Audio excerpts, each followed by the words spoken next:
pull up the question here again now because I'm getting off track. So, podcast topic question. E-collar versus invisible fence. Pros and cons. Differences and reliability of each. How to train the same boundaries that you get with an invisible fence with an e-collar. This is a very good question. I was asked this the other day in a lesson as well, is my opinions on these. Actually, I was asked, I had a trainer in New York call me asking my opinion on stuff similar to this because I guess he was approached about some sort of invisible fence company that wanted him to be a part of it or whatever, right? Interesting. So here's the thing. I have no problem with invisible fences, right? Okay. What is an invisible fence? Let's start with that. An invisible fence typically has an underground perimeter, right? It's marked off with flags in the ground or some sort of visual thing for the dog. And essentially when the dog gets close to that invisible fence, typically there's a warning beep. And then if they go any further, there's a stim that keeps them away from it. So essentially they're learning that if they go past this perimeter, they get a fairly high level shock from that, right? Yeah. So it keeps them inside. Now, I have no problem with it as kind of a backup, right? So, if you are out in the yard doing yard work, right, and you want to just have your dog loose and your eyeballs may not directly be on them at all times, having that invisible fence perimeter is going to give you that little bit of additional security of if you miss something and they decide to take off after something, they're not going to be able to get outside of that perimeter, right?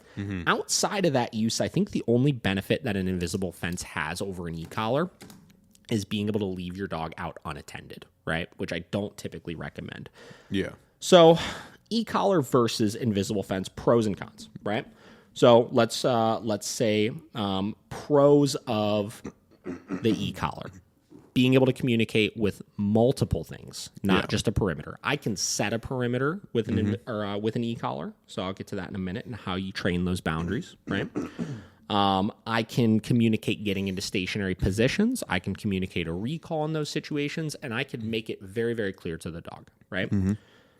Pros of the invisible fence. Again, if I miss something, it's always going to be there, and it's always going to be able to give that correction in those situations.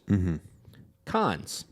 Cons of the e-collar. If I miss something, I can't catch it. It doesn't go off automatically, right? And it would be really cool. So I was telling the trainer the other day, it'd be really cool if one of these companies would come out with a invisible fence / e-collar, which it may exist. I might have to research it a little bit, but like e-collar tech or something should do that, where just like they have, like Garmin makes a remote that is a e-collar / bark collar.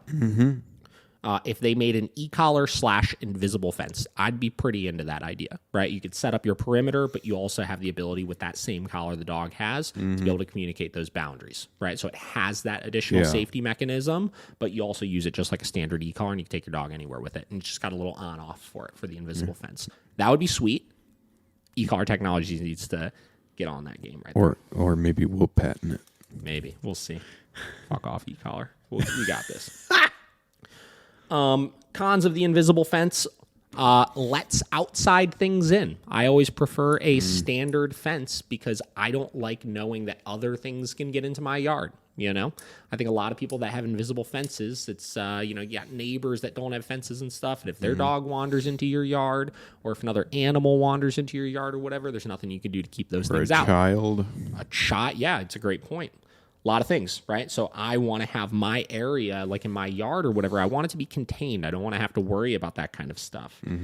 Other cons of the invisible fence, it is not very adjustable. It's going to be the same level every single time, which I don't necessarily know how much of a con that is, because we'll get into the reliability of them next. That's the next question. But, if you have that thing set at, let's use the opposite example, right? Let's say you have this thing set low or at a mid-level. That's good for most things, but there's a big distraction that suddenly pops up. I have seen numerous times dogs blow through these invisible fences. It's nothing, right? The level is not high enough, and you can't adjust it quickly. Typically, you need to have the company come out and make that adjustment for you. This is another con to it. Or if they didn't put the collar on correctly.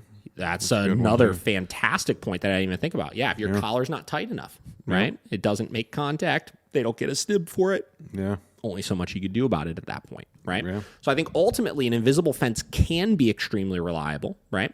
I think that a regular fence is more reliable, right? For sure. Pros of the invisible fence, significantly cheaper than your standard fence install.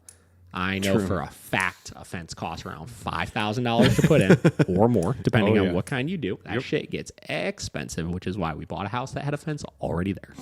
It was nice. Invisible fences can be significantly cheaper. I don't know what the exact cost on like it. You want to look that up? Yeah, I'll look I'm it up curious. This is the first time. This is the first time I'm utilizing your lookup abilities. This is exciting. All right, differences in reliability of each. So I think both have pros and cons to this one because both require. Well, the e-collar requires a fairly high level of competence as far as the use of it, right? You need to be trained on how to use it. You need to be, look up with the install too. I'm curious with install how much it typically will cost. Yeah, I'm seeing right now. Got anything?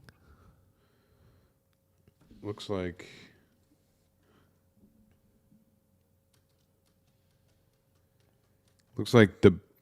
it's about $1,000 before install. So after install is probably about $1,500. Okay. Well, that's still fairly expensive. Yeah, but but it's not as still bad a as lot cheaper than a fence install, especially depending on size of. I think size of property is huge with this kind of stuff. So another pro, right? I mean, you look at like an acre-sized yard, like this fence that is at our house. Like I don't know. This might be me pulling a number out of my ass, which it is, but like this is like got to be like an $8,000 fence, something like that. Oh, for sure. I mean, it's a big area. Big area to contain, right? So you start getting into $1,500 versus that. That's a it's a big difference in cost right there, right? Definitely. So reliability of each. E-collar, if you want to be very effective with it, right? Your timing has to be very good. You have to be very good at adjusting your levels based on things. You have to have trained the dog to understand the tool. You can't just get an e-collar and put it on and hope for them to get it, right? So there's a lot that goes into that. Invisible fence, there's no training for you that goes into place, but the reliability of it is going to be contingent on the level. So you run the risk of one of two things. One is you have that level set, like we were just talking about, somewhere mid to low high range, and it works for 99% of things, but you run the risk of it being way too high in other situations, or you just have it set full bore and it's just blowing these dogs' brains out every time they try to go through the fence, and they get it very fucking quickly, but you're overstimming them for a lot of things as well. Now listen, if I don't have an invisible fence, I have no interest in getting one. If I were to get one, you better believe I would have that thing set very, very high as like a precautionary emergency brake. You cannot go through this, right? Yeah. And you know what's interesting to me? This is turning into a random podcast, but it's okay. Here's what's interesting to me. We have a lot of clients that will call us that have invisible fences for their dogs. And they call us and they were like, yeah, we're e-collar trainers. And they're like, wow, we're a little hesitant on the e-collar. And I always tell them, I was like, your dog's on an invisible fence. You realize that that's electronic stimulation as well. They're like, yeah, well, I know, but like he gets it. I was like, okay, cool. Well, he gets it. So the levels typically used on these invisible fences are like 10x more aversive than the levels used on the e-collars typically. Yeah. Like, those things are set pretty damn high because, again, it has to work, right? You know what I mean? Like it's got to be set high enough in order for the dog not to blow through it. Exactly. Right? So reliability, they're both very reliable if used properly. I think the invisible fence has a little bit of an upper hand as far as the reliability for your mediocre user, where the e-collar, if you have somebody that is very gung-ho active with their dog, it can have all of those same boundaries. I mean, there's a reason why I'm able to have my dogs off leash around squirrels, deer. I have videos of them holding downstays around packs of deer walking by and all that kind of stuff, and they're reliable with it, right? So then you get into how to train the same boundaries you get with an invisible fence with an e-collar, because my personal recommendation to people that call and say, hey, I want, I want to do training, but we also want to get an invisible fence. I always tell them, first, let's train the dog. Let's see how far you get with that, and let's see how reliable you feel with just that e-collar, because you could do most of the same things with that as long as you're supervising your dog. Now, you may not be able to be off not listening or watching or doing anything like that and have your dog out unattended in those situations, but 90% of the time you'll be able to have them off leash and reliable with it. So how do you set these kind of invisible parameters? Well, the first key is there has to be clear, visual, identifiable positions for the dog where they're not allowed to go any further. I used the example of I had a friend that we were having a kind of like a party in their backyard in like a typical Lakewood house. And it was one of those ones where it was like house, fence, garage, and then driveway that comes down the side of the house to the street, right? So it was like fenced in on, what, three of the four sides, right? And on the fourth side, the clear visual perimeter was the driveway, right? So before we had that party, I took my dog out, and I walked her repeatedly up to the driveway. Anytime she stepped on the driveway, I gave a stim, and I took her back into the grass area. And I did that repeatedly over and over again with me walking in and out of that perimeter until she started understanding she couldn't step on that. And I created that invisible fence perimeter on that line, right? Now, the key is training it like that, doing repetitions of it, letting the dog make the mistake so that they could feel that stim and understand where that boundary is. And the other key is not using any verbal commands, because I don't want it to be dictated on me saying no or me saying come or this or that. I needed them to just understand it clearly just by itself like that, right? So if you have a specific area, say you have an area you're trying to keep your dog out of, there's a nice little flower bed. You got a little garden, you're planting some tomatoes, and you want to keep your dog out of it. Same concept would apply. No verbal commands. You walk your dog up to it. You walk them straight up to that boundary. The second they step on it, you stim, you walk them off of it.